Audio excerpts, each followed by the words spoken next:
is a known fact that Mahatma Gandhi was a huge admirer of Leo Tolstoy and his writings.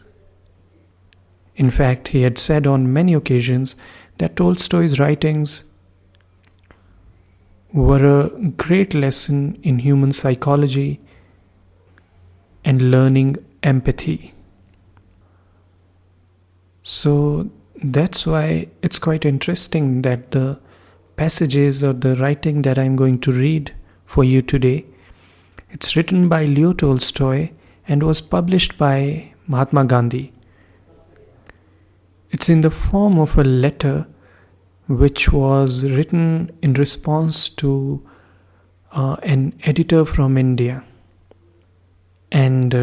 Tolstoy wrote a long reply and gave some interesting lessons and advices to the Hindu society in India. So I'm going to read some extracts from that letter. Here we go. What is now happening to the people of the East as of the West is like what happens to every individual when he passes from childhood to adolescence and from youth to manhood. He loses what had hitherto guided his life and lives without direction, not having found a new standard suitable to his age. And so he invents all sorts of occupations, cares, distractions, and stupefactions to divert his attention from the misery and senselessness of his life. Such a condition may last a long time. When an individual passes from one period of life to another, a time comes when he cannot go on in senseless activity and excitement as before, but has to understand that although he has outgrown what before used to direct him, this does not mean that he must live without any reasonable guidance, but rather that he must formulate for himself an understanding of life corresponding to his age, and having elucidated it must be guided by it. And in the same way, a similar time must come in the growth and development of humanity. I believe that such a time has now arrived,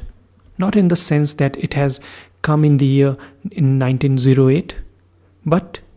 that the inherent contradiction of human life has now reached an extreme degree of tension. On the one side, there is the consciousness of the beneficence of the law of love, and on the other, the existing order of life, which has for centuries occasioned an empty, anxious, restless and troubled mode of life, conflicting as it does with the law of love and built on the use of violence. This contradiction must be faced, and the solution will evidently not be favorable to the outlived law of violence, but to the truth which has dwelt in the hearts of men from remote antiquity, the truth that the law of love is in accord with the nature of man. But men can only recognize this truth to its full extent when they have completely freed themselves from all religious and scientific superstitions and from all the consequent misrepresentations and sophistical distortions by which its recognition has been hindered for centuries. To save a sinking ship, it is necessary to overthrow overboard the ballast through which, though it may once have been needed, would now cause the ship to sink. And so it is with the scientific superstition which hides the truth of their welfare from mankind, in order that men should embrace the truth not in the vague way they did in childhood, nor in the one-sided and perverted way presented to them by their religious and scientific teachers, but embrace it as their highest law, the complete liberation of this truth from all and every superstition, by which it is still obscured, is essential, not a partial, timid attempt reckoning with traditions sanctified by age and with the habits of the people, not such as was effected in the religious sphere by Guru Nanak, the founder of the sect of the Sikhs, and in the Christian world by Luther and by similar reformers in other religions, but a fundamental cleansing of religious consciousness from all ancient religious and modern scientific superstitions. If only people freed themselves from their beliefs in all kinds of Brahmas, Sabbats, and their incarnations as Krishnas and Christs, from beliefs in paradises and hells, in reincarnations and resurrections, from belief in the interference of the gods in the external affairs of the universe, and above all, if they freed themselves from belief in the infallibility of all the various Vedas, Bibles, Gospels, Qurans, and the like, and also freed themselves from blind belief in a variety of scientific teachings about infinitely small atoms and molecules, and in all the infinitely great and infinitely remote worlds, their movements and origin, as well as from faith in the infallibility of the scientific law to which humanity is at present subjected. The historic law, the economic laws, the law of struggle and survival, and so on. If people only freed themselves from this terrible accumulation of futile exercises of our lower capacities of mind and memory called the sciences, and from the innumerable divisions of all sorts of histories, anthropologies, homiletics, bacteriologics, jurisprudence, cosmographies, strategies, their name is legion, and freed themselves from all this harmful, stupefying ballast, the simple law of love, natural to man, accessible to all, and solving all questions and perplexities, would of itself become clear and obligatory. Yes,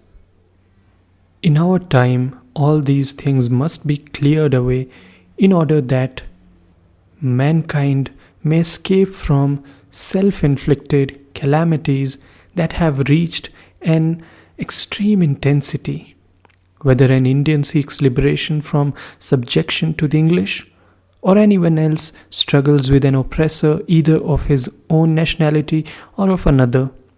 whether it be a Negro defending himself against the North Americans, or Persians, Russians, or Turks against the Persian, Russian, or Turkish governments, or any man seeking the greatest welfare for himself and for everybody else. They do not need explanations and justifications of old religious superstitions such as have been formulated by your Vivekanandas, Baba Bharatis and others, or in the Christian world by a number of similar interpreters and exponents of things that nobody needs,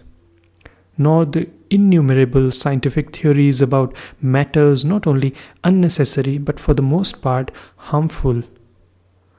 What are wanted for the Indian as for the Englishman, the Frenchman, the German and the Russian are not constitutions and revolutions,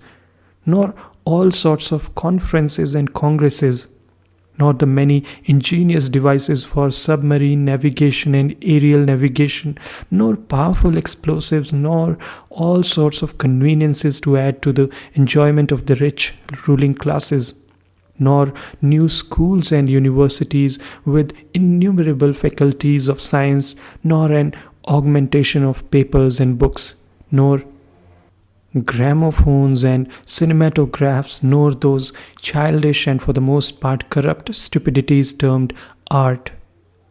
But one thing is needful,